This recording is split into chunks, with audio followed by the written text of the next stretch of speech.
we all know, you have been intimated of it, that this event is based on the teachings of the Mother and Sri Aurobindo. We have named it Hosannas for the Mother and Sri Aurobindo, which means praise for the Mother and Sri Aurobindo. Based on the noble teachings of Mother and Sri Aurobindo, we have designed this event to make you more aware and more interested about what exactly they have to say to us. Something so deep, so insightful, and perhaps this will be a very happy beginning as an input to a journey that will go on for a long time for you. And somewhere, as you travel and traverse the way to your own destiny, you will feel that these inputs have worked and have placed you in a better stead in life. Now, to cut it short, I will invite Disha Roy of 11ALB to come and conduct the entire event. Thank you, Disha.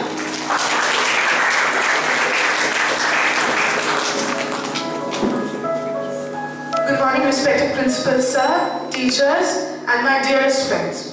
It gives me immense pleasure to welcome each and every one of you to this event entitled Hosannas for the Mother and Sri Aurobindo. Before we dwell on to this amazing definition of personality as given by the Mother, let me remind you all of the two basic principles on which our school rests. To begin with, we have the vision statement: to evolve and realize a system of integral education and to make it a dynamic ideal for society. That is, our institution seeks to promote education that is all-encompassing, not only focusing on the acquiring of knowledge, but also on the development of several co-curricular skills. Our institution seeks to uphold such a system of education as the ideal one for the changing society. Now, the mission statement. To provide students with an environment to develop the essential aspects of personality: physical, vital, mental, psychic, and spiritual, and to inculcate a sense of beauty, cleanliness, and discipline in children and society as a whole. Before I call on the speakers, let me introduce to you our honorable panel of judges. We have our very own Anjana ma'am and Posham ma'am who are going to judge the event. So, now to the speakers. First of all, we have Kubali Dasgupta from class 11B, who's going to speak on the physical aspect of personality according to the Mother.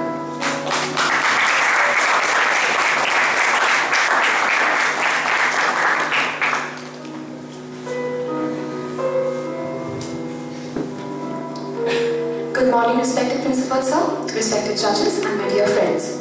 Today, I would like to speak on the physical aspect of personality development as propounded by the Mother. Of all the domains of human consciousness, the physical is the one most completely governed by method, order, and disciplined procedure. The education of the body has three physical aspects. Number one, control and discipline of functions. Number two, a total, methodical, and harmonious development of all the parts of our body. And number three, rectification of defects and deformities if there are any. Sounds too hard to follow. Let us make it simple. Our body derives energy mainly from food. Now, the question of food has been studied by experts at length and with care. But one should always remember that the instinct of the body, so long as it remains intact, knows more than any theory. Let me give you an example. I call it the milk crisis. When I was a child, everyone tried to convince me, good girls, drinks milk. But I couldn't make them understand that I had a difficulty while consuming that particular food. Then the doctor explained that I have an allergy from milk. And I beamed at my parents, realizing my victory in the battle of milk. So one should not be forced to have the food for which they have been discussed. Next is our environment we live in that affects our physical health. one should develop the taste of cleanliness and hygienic habits. But one should also remember not to instill the fear of illness in an individual. Because I think fear is the worst incentive of education. You cannot teach anyone by threatening or keeping conditions. And fear is also the surest way to attract what is feared of you. Another funny thing you'll notice, nowadays people are very proud possessors of their diseases. I have often heard people converse, what disease do you have? I have high sugar, pressure, cholesterol, thyroid, even I have anaerobic heart. I once asked my aunt, why are you so proud? You could have prevented it, right? I think being ill is a sign of failure. Now some solutions to this problem. You can devote some daily time for development of your body, like normal development.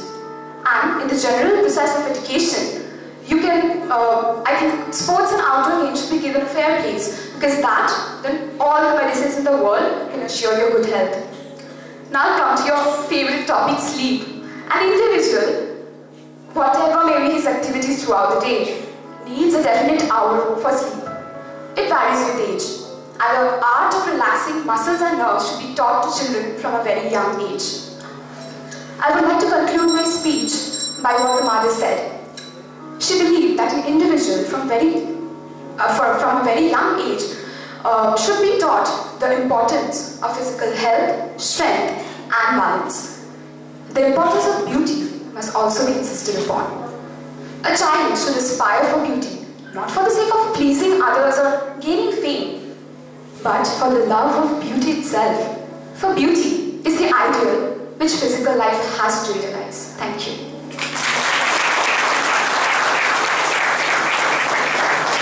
Thank you so much, Pupali. Now we have Abhishek Goswami from 11A speaking on the vital aspect of personality.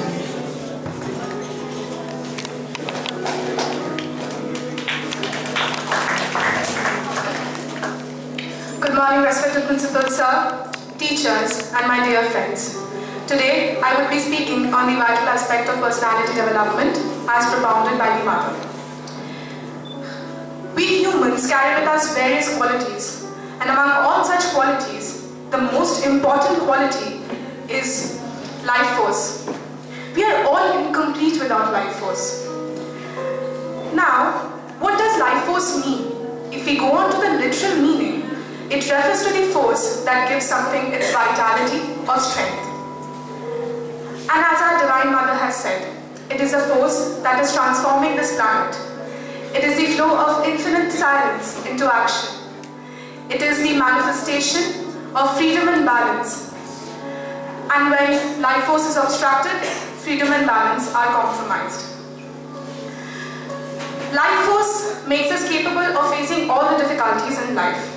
And if we are sick, life force will never develop in us. And as we know, strength to face problems never comes to us unless we want it to come to us. Life is full of challenges and troubles when we are on the pathway to achieve our goals. But if we go on thinking about those problems, it will go on increasing. I would like to quote the mother here. Do not concentrate on the obstacle, it only strengthens it. I unquote. Thus, we should face all the difficulties and problems with Shamta, the power, and Prabalta, strength. Life force gives us the Shamta to fight against all the difficulties and surmount our fears.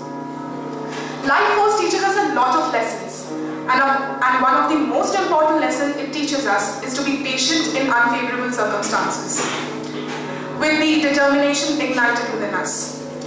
I would again like to quote the mother here in this context. She said, "One should begin with an unshakable patience. One must say, even if it takes 50 years or maybe 100, I want to accomplish it and I will do so."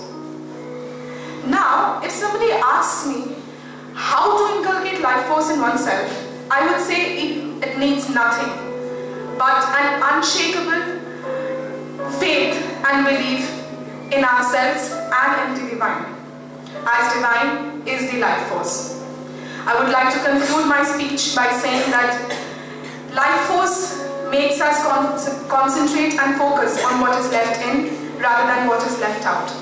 And nobody can stop us from shining if we want it to. Thank you.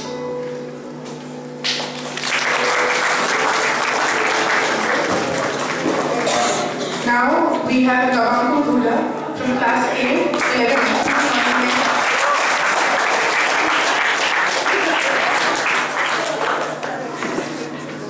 Hello. Good morning, respected principal sir, panel of judges, and respected teachers, and all my fellow mates present here.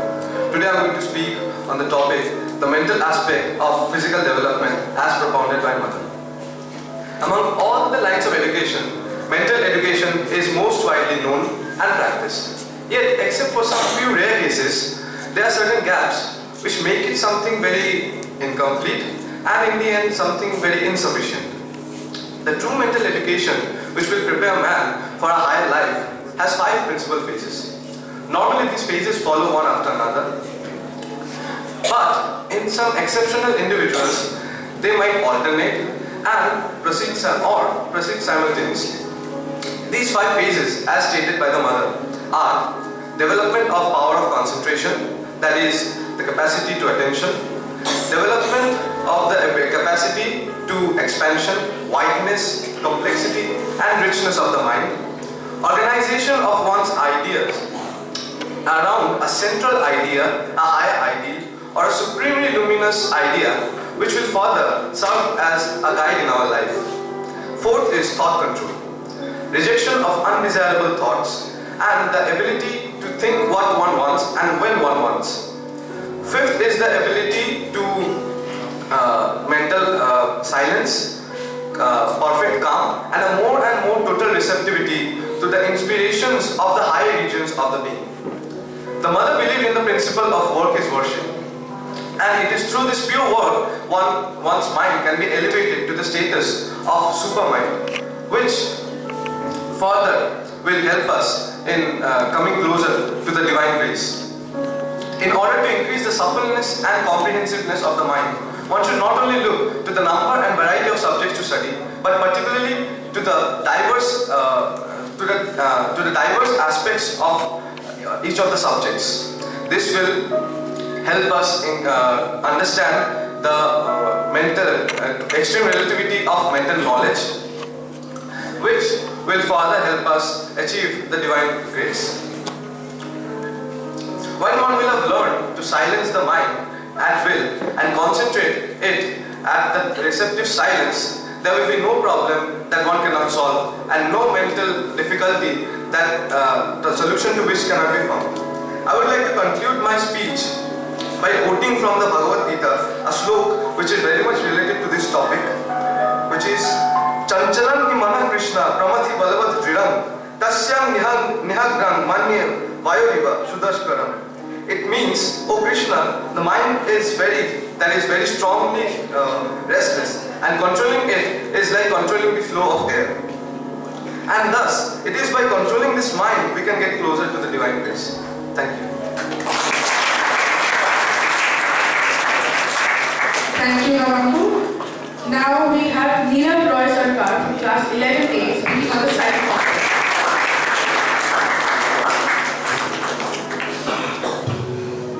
Good morning, respected principal sir, esteemed panel of judges, respected teachers, and all my dear friends.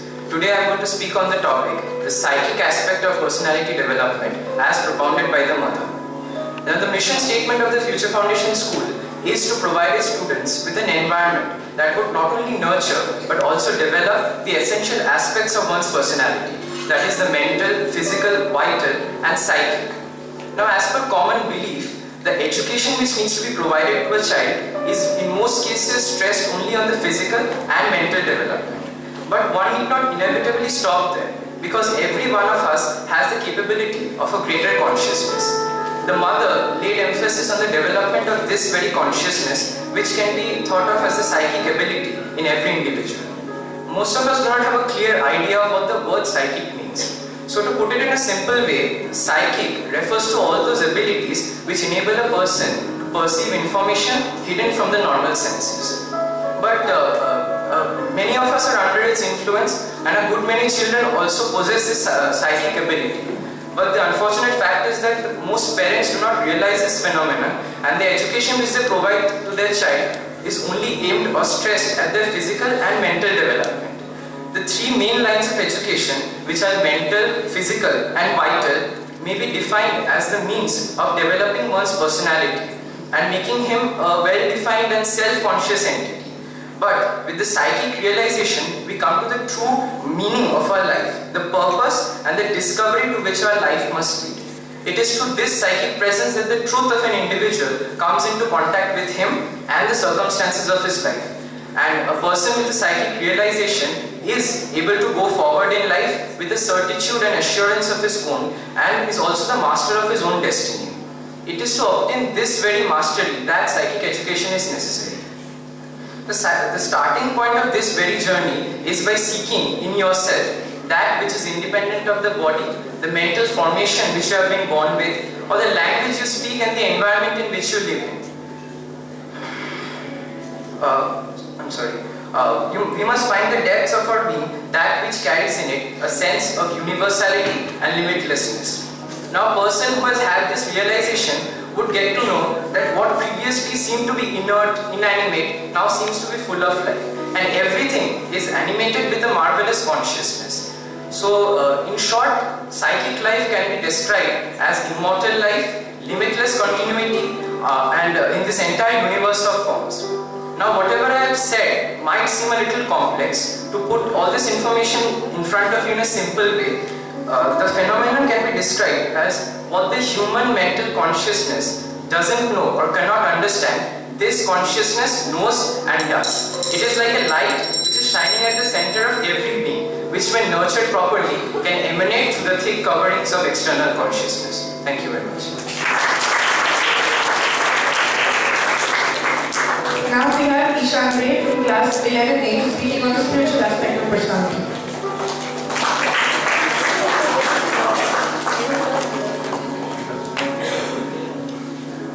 Good morning, respected Principal Sir and the esteemed panel of judges. Today, I am going to speak about the spiritual aspect of personality development as propounded by the Mother and Sri Aurobindo. All through the ages, not only in India, but also in Western traditions, spirituality, which is often confused with religion, has been otherworldly. The goal was to seek eternal liberation. It was Sri Aurobindo who first sounded a call back to the earth. He had his foundations in the Upanishads and the Vedas. He repeated the Upanishadic dictum of Sarvam Khalu Idam Brahma, that all is God. Life was to be synthesized with spiritual effort. In his own words, Sri Aurobindo says, "Make of thy daily way a pilgrimage, for through small joys and griefs thou movest towards God." This is the keystone of the personality development the Mother and Sri Aurobindo advocated. The Mother, through her various talks and parables, said to people who lamented about the adversities of life that the instances that one faces daily are the ones best suited to promote the evolutionary progress to innate spiritual being. In order to be sensitive to this vision, the Mother gave the potent mantra: be conscious, conscious of all things, good and evil, great and small, and even the mundane trivialities of daily existence.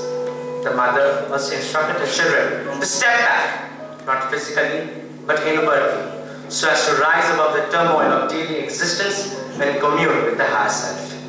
It is an aphoristic instruction that will shield us from many errors. In speaking of life, the Mother says that life is full of tests garbed in mundane appearances. It is how we react to the seemingly insignificant trivialities that really decides the quality of our life. So, one fundamental lesson that may be learned is that there is no hard and fast distinction between an ordinary and spiritual life. Life is one. The Mother also said that divinity is inherent in us, an unworshipped God, as Sri Aurobindo describes it. The Mother thus categorized the path to spirituality as follows. First comes the acceptance of a higher life, followed by the rejection of all that hinders the realization of the divine.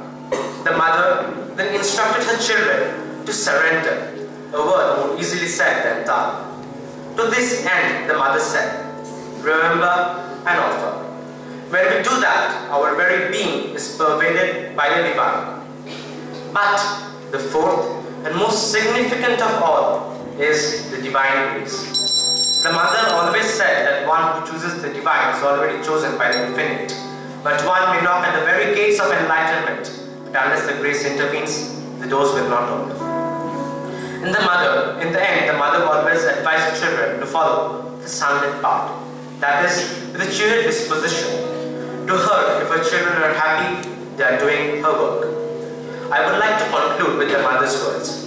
Give us faith in a glorious future and the capacity to realize it. It is up to us, the children of the Future Foundation School, to have this unerring faith and strive towards the golden future. Thank you.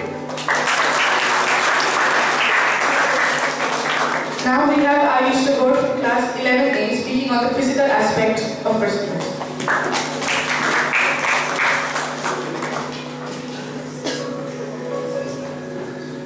Good morning, honorable judges, principal sir, and my fellow mates present here.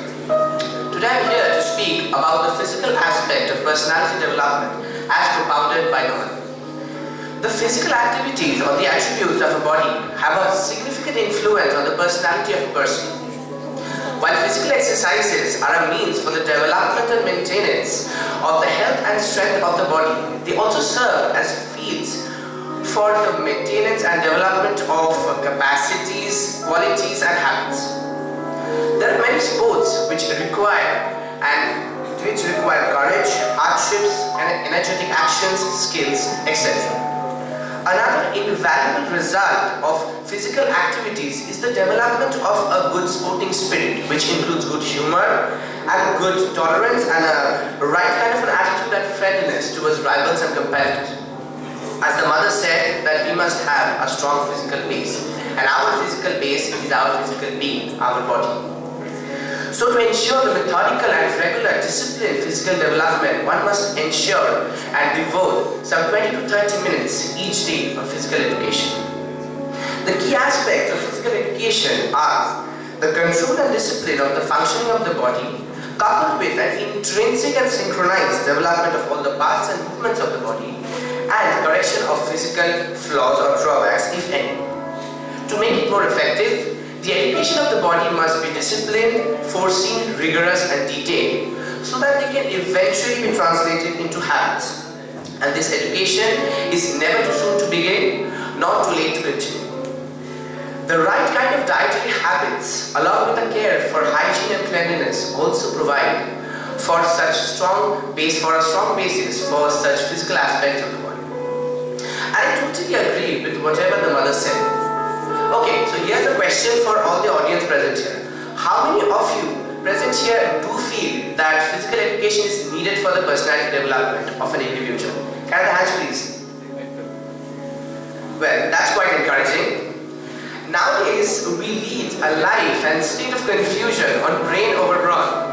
And I personally feel that every individual must have a disciplined and regular physical development regime. The lack of plasticity and receptivity in matter has to be replaced by a detailed organization that is both precise and comprehensive. Though my physical appearance does not endorse the fact or the philosophy that I am talking about, yet, believe me, such physical development and education help to assist the soul to develop individuals holistically. So let us, the people of the Future Foundation School, make a promise to ourselves at this very moment that come what may, we shall definitely pursue the path of evolving and realizing a system of integral education and make it a dynamic ideal for the society. So can we make a promise? Can I have the hands of the people who want to make this promise today? Thank you very much.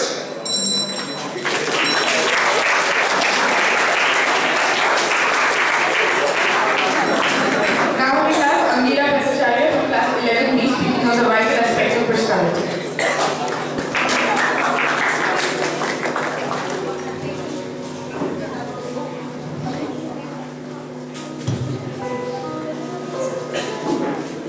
Good morning, respected Principal Sir, Honorable Panel of Adjudicators, respected teachers, and my dear friends. Today, I am here to speak on the vital aspect of personality development as propounded by the Mother and Sri Aurobindo. Every human being possesses a vital part. This vital provides energy to the man. This energy, like an untamed horse, needs to be tamed.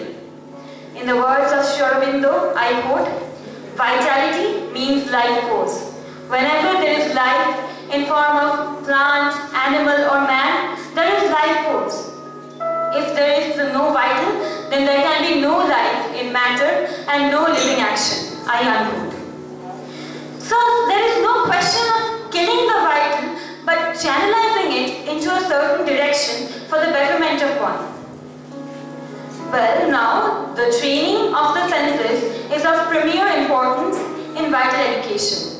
This involves the purification of the nervous system, the disciplining of our emotions, the cleansing of our habits, and the performance of Chitta Shuddhi, or the purification of the mental and moral aspects formed in our Chitta.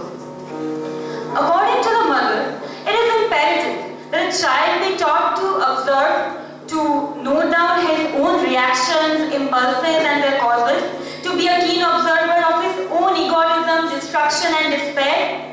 Thus, for this process to be impactful and for the power of observation to grow, to develop, there has to be the will for perfection and progress. This will needs to be infused into a child as early as possible, because we all know that a child's personality develops up till the age of 5. I would like to end my speech by saying that the desired accuracy and sensitiveness of the senses can be achieved so as to reign in excess by the unobstructed working, functioning of our nervous system, which is the center for all information, and the passive acceptance of the mind, which is the recipient. Thank you.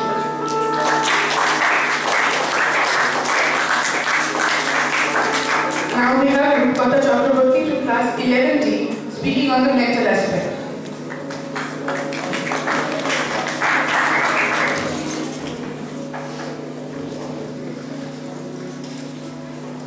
Good morning, my esteemed panel of judges, respected teachers, and my dear friends. Today I am here to speak a few words about the mental aspect of personal development as propounded by the Mother. At first, I would like to bring forward the ideas of karma and past karma. So, what is karma?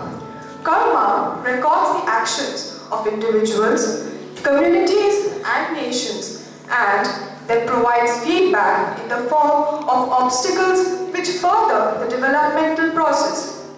When the soul outgrows the physical form, it incarnates in another body to continue its psychic growth.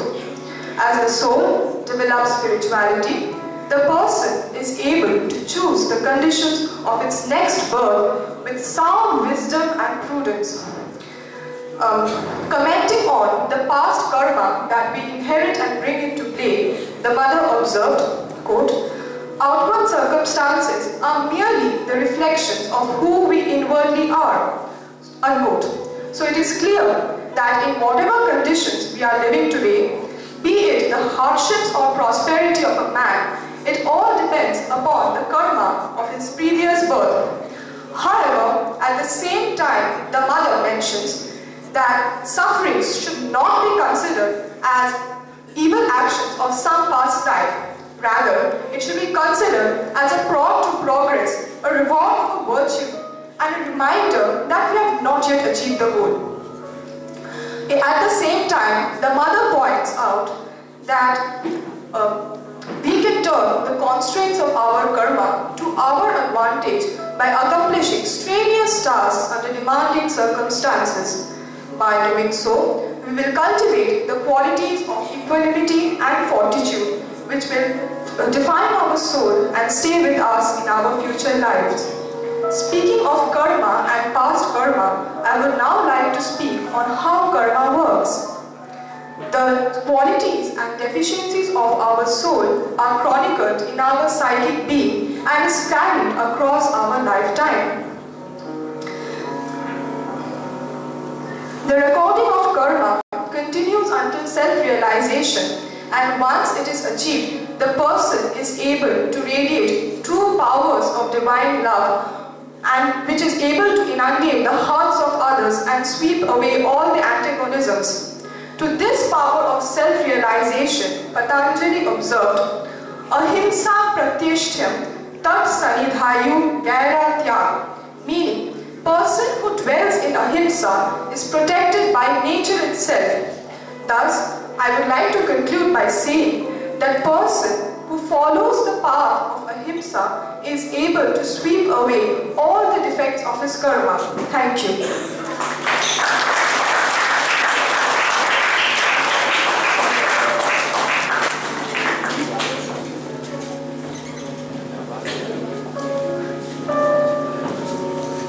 We have come to the end of a very wonderful and fruitful session where we've had insightful thoughts about the mother's words. Now I would request our respected principal sir to share a few words with us.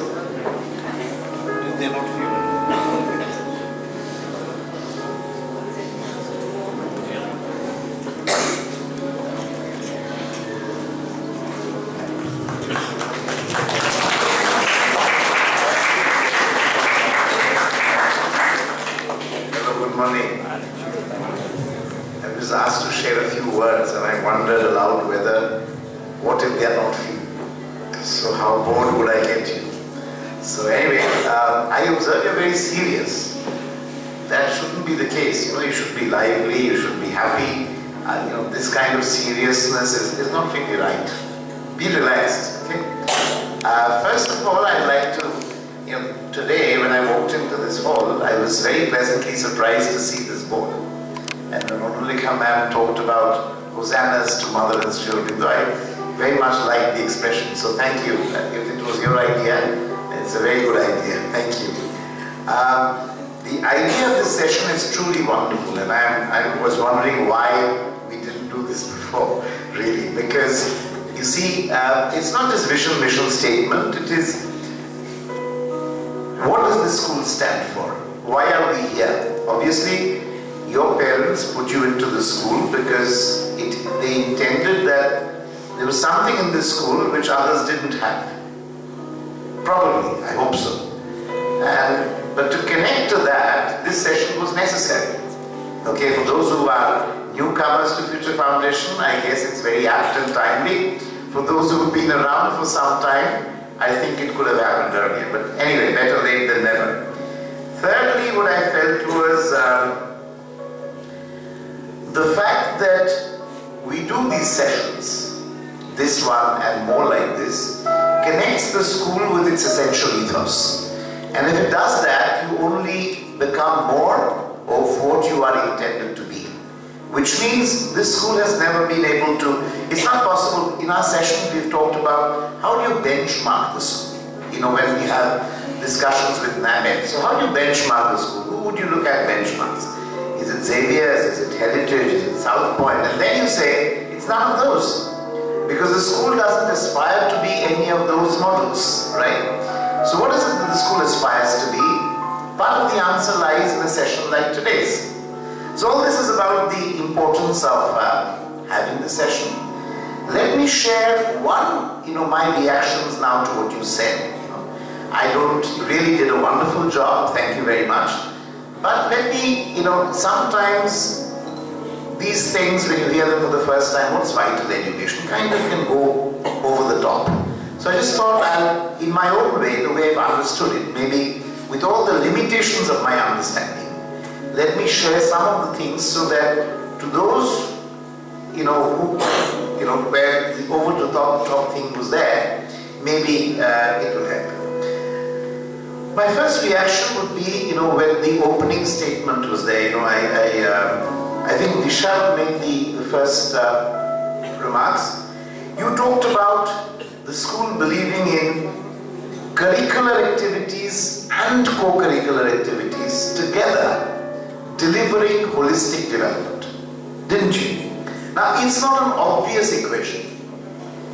Curricular activities delivering a part of what is required to be delivered is easily understandable, because that's the essence of what everybody does. How do co-curricular activities deliver holistic development? So that's one important question. There also, when you come to physical education and sports, it's easily understood, because there is a connection between the sports component of the co-curricular activities and this. What about the rest? So that is a delineation that needs to be more carefully understood. How do these activities indeed deliver? And I don't think today is the time and place where we can do that. What I can suggest is, for instance, if you are doing art, I'll give you one example, and let me come back to that later, but this is something as a student body, as a teacher body, we need to understand. How do our CC activities deliver that component of holistic development which our curricular activities and our sports activities do not do? If we are more conscious of that as teachers, as faculty, as students, then we will derive the maximum benefit that is intended from those activities. Okay, let me stop there, because it's a diverse bouquet of offerings that come from that world called CC. Now I come to physical. Let me come now to the various components of personality development and what you talked about. I think, and let me start with myself. When I was a student, you know, I ended up every year having decent academic results, but I was absolutely hopeless at any kind of sports or physical education. My parents tried very, very hard to put me in tennis and swimming. I kind of managed. I could play some tennis, I could swim, but I was hopeless. I mean, I tended to come either last or second last in any sports activity. So after some time, I simply gave up. If somebody asks me today, you know, at my age, you begin to talk about something, regrets of life. It's not something that you talk about at your age. But at my age, you begin to talk about regrets of life. I have only one. And that is that somehow, and I can't entirely blame myself for it, but somehow I didn't give my physical education and my sports activities the importance they deserved. And I understood it every passing day more and more and more. So today, I kind of think that that's really the only thing I need to concentrate on, and time is not on my side, because this is something you need to do at your age. You can catch up on everything else, you cannot catch up on your body at my age. So you need to start young. That's very, very important. Now, so therefore it's not an add-on activity, it's not an optional activity. It's something that must be there. It is really, and it's not fat diets, it's not those things that you have to grow slim and have a, you know, what is it called, a zero size figure. That's not it. You have to be fit, you have to be, because at the end of life, even functionally, if you have to work through life, you have to have sound health. The one thing that is true for all kinds of work, barring a few, is that you have high levels of stress. To combat high levels of stress, the proven antidote is a good physical health. If you have a good physical health, you will be able to deflect stress, otherwise you cannot. The mind is prone to absorbing stress. The vital is prone to absorbing stress. If you have a good physical ability, I was just reading the papers this morning, and I saw, I think it's this morning, unless it was yesterday's, I saw on the back page of the Telegraph, on the sports page, a picture of Mr. Narendran. Mr. Narendran is CEO and MD of Tata Steel, and it showed how he runs every day in Jamshedpur in the stadium, several sprints, several rounds, and he says his entire thinking happens in that period when he is running. Take a look at the newspaper at the back page, on the back page, right? This is not something you can do later, my friends. Everything else in life can wait. This cannot wait. Vivekananda famously said once to young people, it's more important that you play football than read the Gita. And it's literally true. Okay? I'll stop there, but I'll come back to the physical at the end of the whole thing. We talked about vital. One easy way that was there for me to understand it is the evolution of species. When you look at plants, plants are still, they blossom, right? And then comes, if you think of man, we have our mind. It's the most dominant thing about us, our thinking, our ability to think. The intermediate step is the animal. Think of the tiger, the spring of the tiger. Does it come from the mind? Is the tiger thinking when he's jumping? What is happening? Is the tiger, is it entirely a physical thing? No. There is something between the physicality and the mental development that you see in that jump of the tiger. That is what we call life force. Okay, the dynamism, the energy, all these things. Why is it important? Vital education, why is it terribly important? I'll again give you an instance of my life. I think that's an easy way to get it across to you. When I was about 14 years of age, I started getting horrible fits of anger. Okay. And I used to get very, very angry. Of course, the immediate recipient of my anger was my parents. Okay. I would scream, I would shout. All these things used to happen to me. And then one fine day I said to myself, this is not what I should be. So I then started wondering what to do. And at that point in time, as I was telling you that I was not so bad at other things, so I had read up a book, or I was reading a book, Vivekananda's Raja Yoga. And in one page in the entire book, he talks about how to control anger. Now, what he actually tells you is, anger drifts towards you. It's like a wave. Like if you go to the sea, the waves come towards you. The waves of anger come towards you. You can read the book and see for yourself. And when it is about to approach you, you kind of say, no, I won't allow it to invade me. If you practice it for some time, you can actually see that most of the time you can stop it. So it is a case of awareness. If you develop that awareness, you can stop it from entering you. This is something that I found very important, and this happened when I was an adolescent.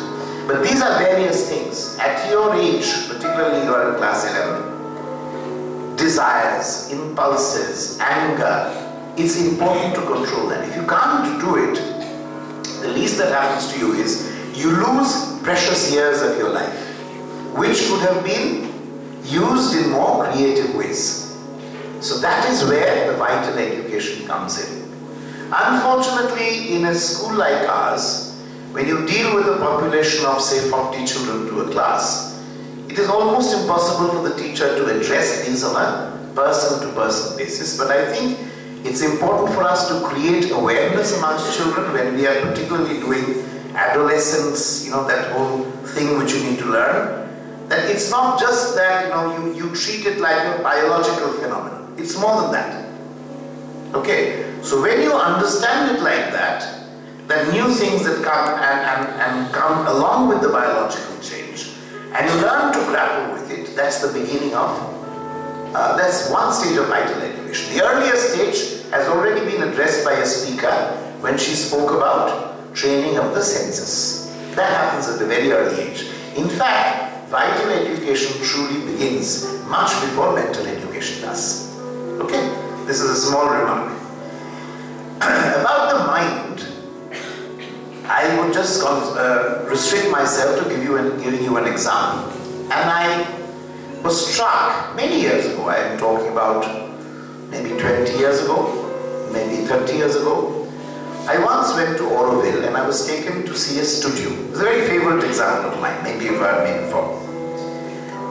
the children doing? They were children of about, say, 10, 11 years of age. It was a huge studio, circular fashion, and there was a model at the center.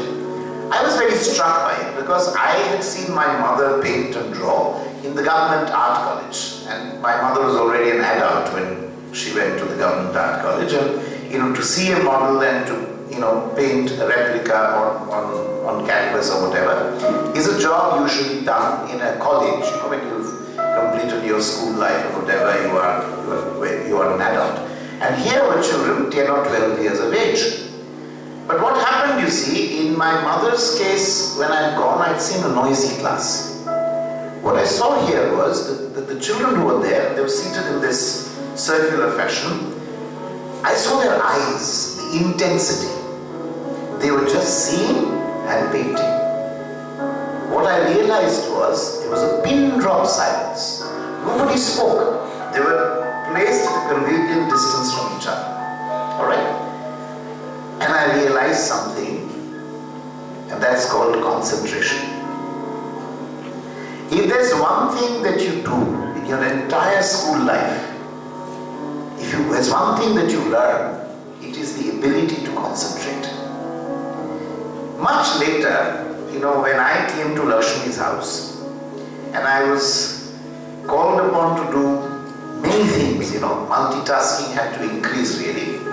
I met a gentleman whom some of you might have heard of, some of you might have met, some of you might have seen videos of, a gentleman called Shraddhalu Nanani. So Shraddhalu, I told Shraddhalu one day in one of those banters that Shraddhalu, I'm having a lot of trouble with multitasking because I am required to do more in a given space of time than I was used to. So he said, it doesn't matter, all you have to do is to concentrate. If you concentrate, you reduce something that would normally take 1 hour to something like 10 minutes, 12 minutes, and then you could do something else. And the art is, you can do many more things by dividing, your time. Because time is one thing you can't fight against. You can do many more things by doing it well and concentrating well. So the ultimate thing in my view of mental education in school are two things. One is concentration, which I just spoke about. The second thing is to understand how to learn. And in that respect, private tuitions do you a huge disservice. I have nothing against private tutors and private tuition. But the problem with private tuition is that they feed knowledge into you, which cannot be done. Once you go to college, if you are lucky enough to go to a proper college, let's say an IIT, or anywhere else for that matter, who will tutor you? Who will feed you? Who will kind of put the spoon in your mouth and say, this part of the spoon you must gulp and the rest you can spit out. You can't. It doesn't come to you. So the ability to think, the ability to discern, the ability to research, the ability to learn on your own is extremely important because knowledge is changing every single minute. So the only way to keep track of it is to update yourself, and to be able to update yourself, you must learn how to learn. So if in your entire school life you do not learn how to learn, it's too late later. This is another small remark that I have. I now come to the psychic. And in the psychic, one easy way of understanding it is that component of the personality that stays constant with you from life to another life. We don't know about our previous lives. We don't know about the lives that follow. But the one thing that is constantly moving is the psychic. Everything else is kind of picked up like an assortment of cakes in a confectionery with every single birth. Now when the psychic, what happens in every life? All your experiences condition, create certain elements like drops of honey, which drops and adds on to that reservoir of the psychic. And when here somebody was saying you move towards God, that is what it is. God is not a person or an abstract phenomenon. God is the sum total of excellence and perfection, the sum total of consciousness. So at every moment of life, what you're doing is you're adding to that reservoir, moving towards that excellence, that perfection that God represents. Okay? Through life and beyond life, that is what stays with you. Your physical, your mental, your vital sufferings, enjoyments, experiences add up and contribute to that reservoir that is your psychic. That's the individual soul in you that stays constant. Constant meaning it's constantly there, but it is progressive. It is dynamic. It is different from just being the same thing. The concept of a soul is, yes, I'm part of the universal soul, but in that respect, it is a totality. The psychic is a dynamic, progressive entity, which gains from the experience of this life and the interregnum of lives. What is the significance of the psychic in very mundane terms for you? There are people, very small fraction though, who commit suicide. You know why? At a very young age. Sometimes they wonder what is there in life. Of course, they're a little abnormal. They're not people who are engaging themselves in physical activities and mental activities all the time. They wonder, why am I born? What am I doing? What is the purpose? Etc. etc. And that kind of bothers them so much when they don't get an answer, they give up life. This thought must be crossing your minds too. But then, friendship with others, gossip with others, you know, the fact that every day's experience becomes more important than this central thing carries you through. But the question remains, why was I born? What am I doing here? What is the whole purpose of life? To understand that, you need to go into your psychic. It's your psychic who will tell you, what is the purpose of life? Why am I here? What am I doing? And it's an individual answer. It's not a collective answer. So if you probe your psychic, you'll get there. The last bit is spiritual development of the personality. And there, you kind of link yourself with the universal phenomenon. And let me put it this way. Till about a few hundred years ago, man lived at peace with his environment. No longer. We have created in the last 200 to 300 years, our mental being has disturbed the equilibrium of the universe, because it has unleashed forces like atom bombs, it's unleashed forces like chemical bombs, it's unleashed many kinds of other things to which nature is reacting in many strange ways. New kinds of diseases are coming up, new things are, new bacteria are mutating, all kinds of issues. Man is now in a fight with the environment. You can't win that. Because ultimately, the fate of the planet is at stake and we haven't found an alternate habitat. So, we need to move from a domain of knowledge in which we live. We very proudly talk of the economy of knowledge today. Alright? We talk of a society of knowledge today as opposed to an industrial society. What we need is an economy of wisdom, a society of wisdom. I don't know how many of you read it. There's an English piece that's wonderful by Bertrand Russell called Knowledge and Wisdom. If humanity has to survive, it has to actually look more at wisdom than at knowledge. Otherwise, we will lose the race for survival. Not maybe you, but definitely your children. If not your children, then absolutely definitely your grandchildren. In your life, you will see many countries that exist today lost or almost nearing extinction. Maldives is one example. Alright? So, in any case, so therefore spiritual development gives wisdom to you. Does not only keep you in the domain of knowledge. So this is the importance when we talk of holistic development of the human personality. This is the importance of it. And I did not, you see, deliberately I did not use so much of Mother Sri Aurobindo's lingo. I actually told you in my own understanding with its own limitations.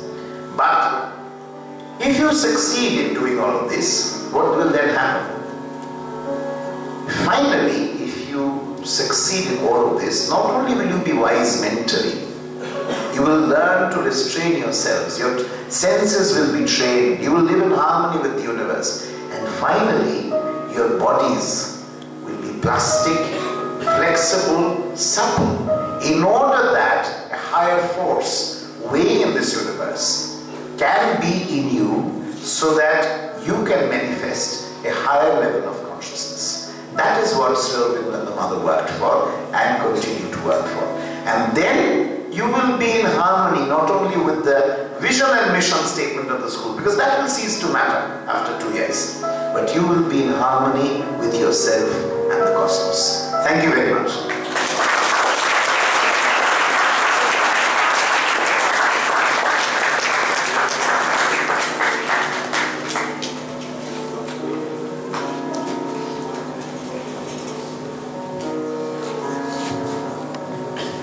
Thank you, sir, for such inspirational words. Now, that was a very wonderful event. The Mother's consecrated life has and will always continue to inspire us. She has indoctrinated in us the very core values of life and living. She had said that 2 things define personality. One, on how you manage things when you have nothing, and the other, on how you behave when you have everything. Now, this is Disha Roy taking your leave. Thank you all for being such patient audience. The results will be announced in the assembly. Now I would please request all of you to silently leave the hall. Thank you.